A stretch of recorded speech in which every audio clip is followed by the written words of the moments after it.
غریب هلک او غټ خوبونه. په یوه کوچني کلی کې یو غریب هلک اوسېده چې نوم یې احمد وو. احمد ډیر هوښیار، مهربان او مهنتي هلک وو. د هغه پلار مزدور وو او مور یې د کور کارونه کول.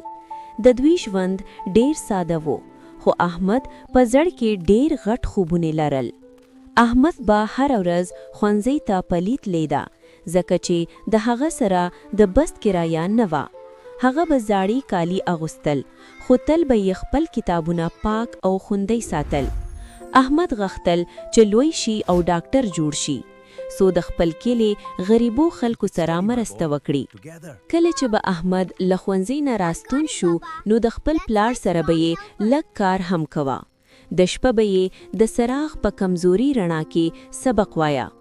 ځینې خلک به پرې خندل او ویل به یې یو غریب خلک څنګه لوی خوبونه پوره کولی شي، خو احمد به هیڅ کله نه ناهیلي کېده. هغه به ویل غربت ستونزه ده، خو که انسان هڅه وکړي نو خپل خوبونه پوره کولی شي.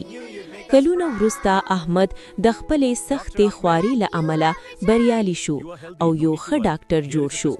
د کلي خلکو پرې ویاړ کول او احمد ثابته کړه چې غریب انسان هم د لویو خوبونو خاوند کیدلی شي.